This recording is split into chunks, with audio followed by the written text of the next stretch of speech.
You're listening to The Plumbing Sales Coach, where we give companies the strategies and skills to create a massive customer following. Fresh. Thank you for making us part of Spotify's top 10% most shared and followed podcast. And now, your host, Chris. What's up, everybody? Welcome back to another episode of The Fresh Approach. I'm your host, CF, the Plumbing Sales Coach, and I'm going to tell you something right now that I'm going to share I'm going to end the great debate. I'm going to end the great debate today. We're going to finally get to the point of what is better.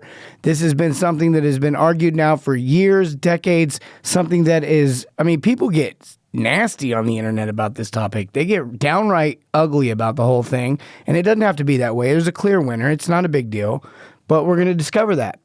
The debate is Whataburger or In-N-Out Burger. Now, I know we talked about this in the past. You guys all know I'm an In-N-Out person, but I finally got a chance to go check out Whataburger, and you'll be surprised at what I found. It was absolutely astonishing, and it's going to be something that really helps drive home this idea of service. Now, sometimes service can hurt you.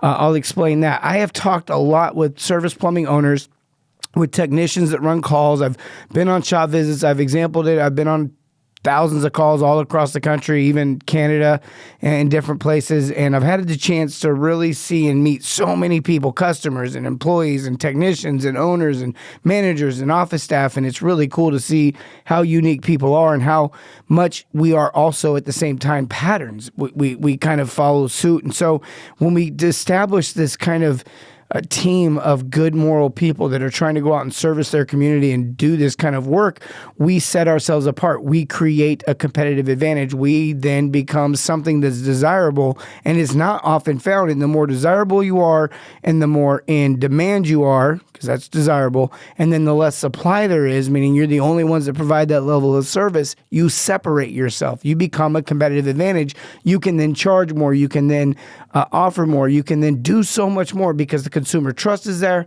and the consumers are willing to take your advice, take your opinion, take your expertise, solutions. And again, when you recommend more, they'll do more.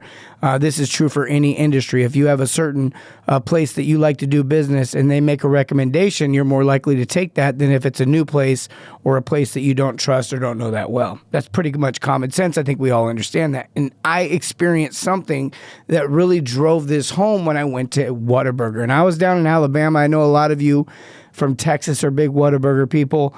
In-N-Out's kind of a California place. It's grown. It's now up in Denver. It's up in Utah. It's up in all over the West Coast, and even out a little bit driving to the eastern portions of the West where Arizona is, and maybe even Texas. I'm not 100% sure on that with In-N-Out Burger. I think they may have one in Texas, but maybe a couple. But in any case.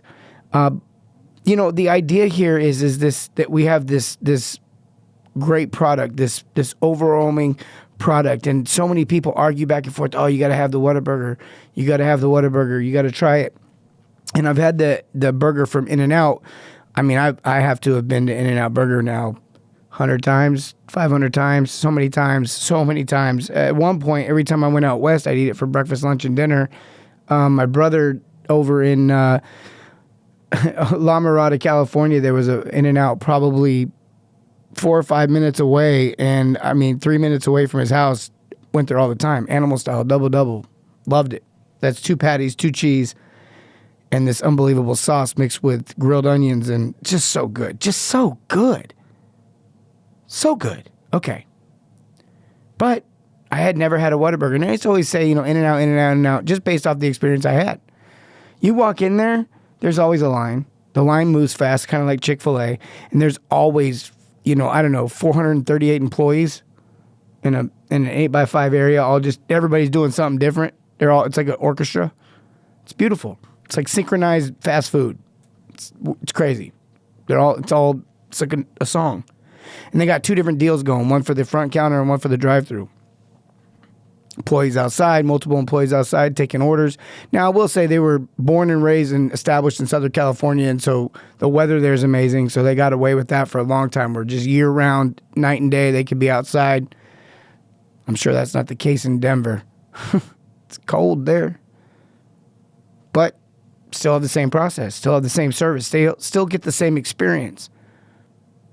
Now, Whataburger's got a whole different deal going. I'm gonna tell you, I went down to Alabama, and I want you to think about this in regards to what you do for a living. If you're a service plumber and you're pulling up to the home, this is the part we're talking about. Walking up to the front door, maybe even the phone call with the CSR for the plumbing owners out there listening. Maybe it's your front office staff. Maybe it's the reputation online you have. Maybe it's the review they see. It's kind of the part we're talking about here in the very beginning. And me and my son, it was 9:08, 9:19, 9:18, I don't know, somewhere right in there. Shortly after 9, everything's closed. They had this one sushi place that was open till 9:30. But we went in at 9. It was 9:08. We walked in, and she said, "Oh, we close at 9, and then we clean from 9 to 9:30." I'm like, "Oh, okay." And I just, I didn't say anything. But in my head, I'm thinking, like, why didn't you close at 9 and just clock everyone out at 9? Have everyone clocked in or scheduled till 9:30. Why do you have to tell the public you're open till 9:30? Whatever. We had no choice. Taco Bell, is that a choice? It's not a choice. Taco Bell or Whataburger. So we went to Whataburger. I said, here's my chance. Hoover, Alabama, and I'm going to Whataburger. And I walk in, and literally, just like most places, 4 employees, maybe 5 employees. And there's 2 people who are at the self-checkout. There's 2 self-checkout kind of registers, and then there's a regular checkout with an employee behind it. And the two people already ordering were at the self-checkout, but they were talking to the employee behind the checkout. And I could only assume those 2 people who were also consumers were also employees who were off the clock based on the conversation they were having about an additional employee who was not present, who is obviously going through some personal things at home. And I'm now educated on those things within 10, 15 seconds of being inside this establishment that I've been hearing about for, I don't know, 8 years. I mean, everybody's got to go. You can't say In-N-Out's good until you go to Whataburger. So here I am in Whataburger, and I'm hearing about the mom and the sister that just moved back, trying to get information about an employee from an employee who's at the counter, talking to 2 people who are ordering food from the self-checkout, who probably work there because they obviously all know this person. And me and my son are standing there. We're actually wearing fresh sweatshirts. Bright blue. If you're watching this podcast on Spotify, you can see all the blue. Like, we're not hard to spot. We're standing right there at the register for a good 4 or 5 minutes, which is a long time to just be standing there when there's no line.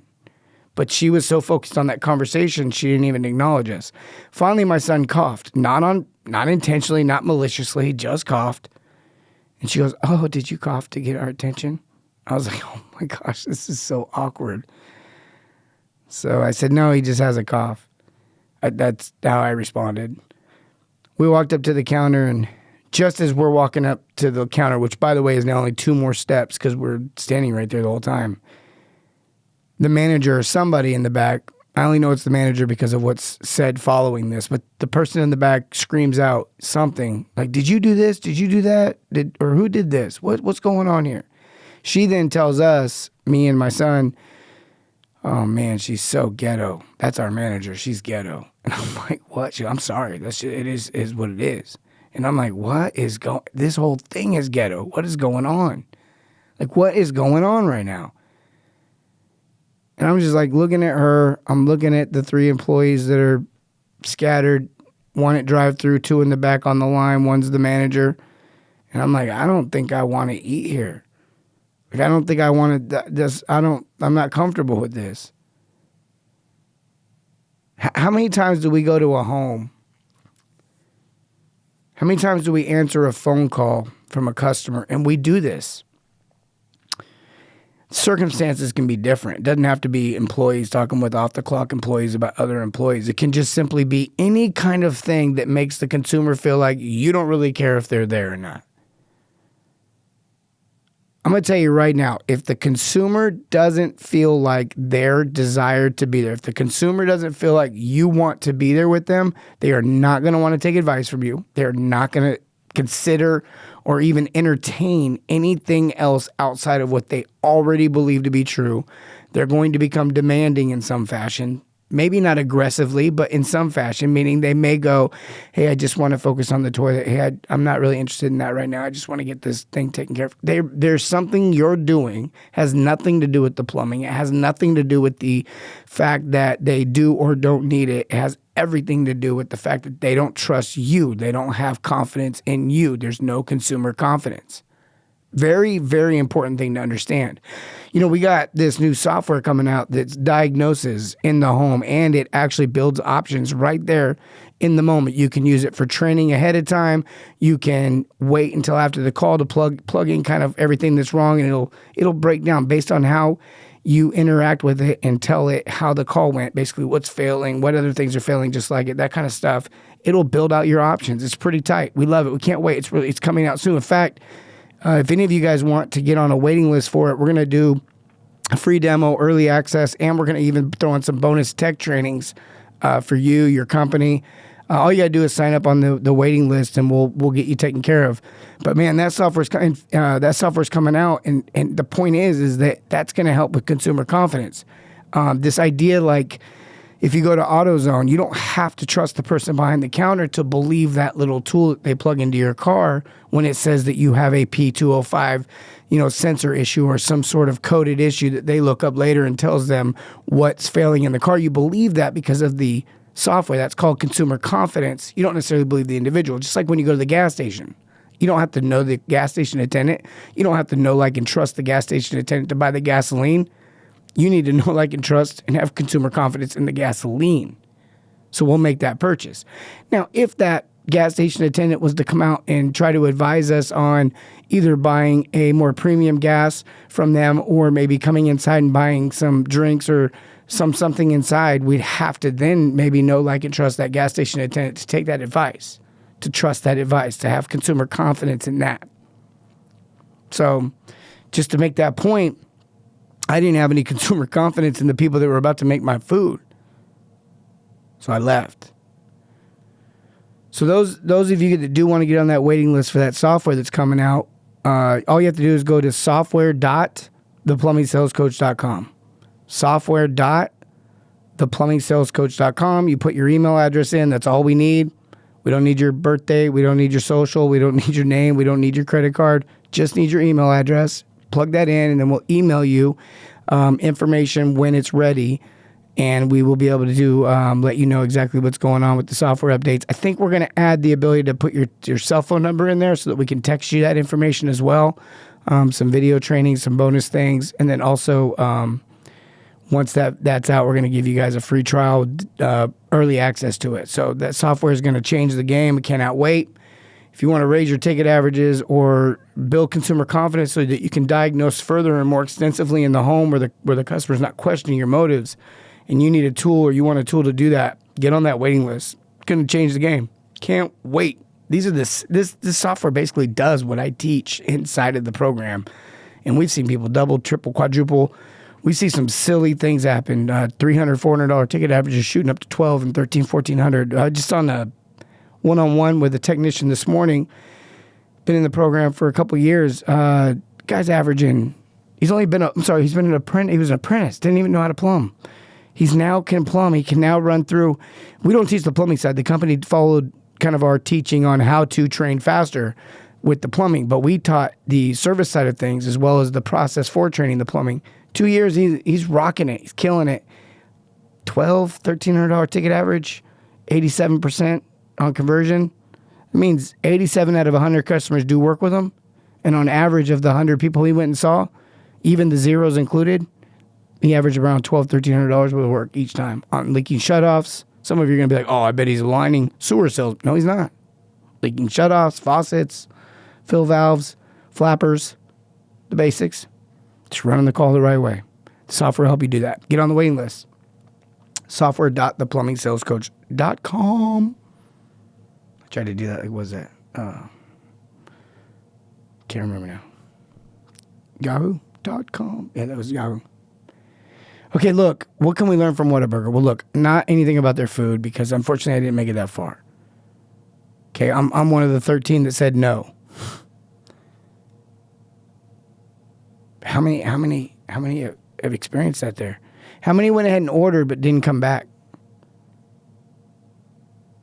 What's the experience you're giving your customer at the front door? What's the experience you're giving your customer the way you drive to the job, through the neighborhood, parking, walking up to the house? When you walk through the door, what kind of energy are you bringing? Do you want to be there?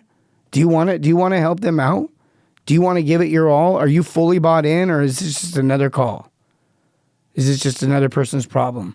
You know, Kobe Bryant said something that was just ridiculously wise and unbelievably selfless. Now, you may not like him, but just listen to this quote. They asked him, why he plays every single game, even when he's injured. Why do you play through injury? And he said, there's a lot of people that scrape up the money, save up the money, maybe over the course of a couple years, and then they buy 1 ticket, 2 tickets, whatever, for them and their kid to come to a game. And if that's the game I take off, that's just an injustice to them. And I was like, man, that's crazy. 82 games a year, through injury, still shows up every single time, never takes a night off, constantly shows up. Is that you? Every call? Because these people are only having these problems once every couple years. And quite honestly, by doing a little bit more, by really quite honestly diagnosing a little deeper and a little wider, making sure that you're finding the root cause of things and you're solving the bigger issues and things that also could go wrong with that. Not just that it's already failing, but what other things are just like that are also old, that are also enduring high water pressure, that are also enduring, what are the other things that are going through the same problems, and what can you do to solve those as well while you're there? Because it's a lot cheaper and easier for you to do it on one visit than it is multiple visits over the course of a couple years. And assuming that, from my experience, assuming that they're going to go through what most people go through, one of those things, if not multiple things, are going to fail in a way that causes bigger problems like water damage and restoration issues and just mold and whatever. Okay, we got to be diligent in this. But it all starts at that front door, okay? People make their decision within 3 seconds whether or not they trust you or not. That's something that we all do. Somebody can walk up to you off the street right away and you're like, ooh, my guard's up, or what can I do to help you? We all have the spidey sense, so to speak, the intuition to know whether or not there's danger in the person that's helping us. You need to deal with that immediately. You do it with a positive attitude. You do it with a professional appearance, and you do it with a consistent approach, considering them, empathy, empathetic to their situation, understanding you're going into their environment with your expertise and your knowledge. That's what service is.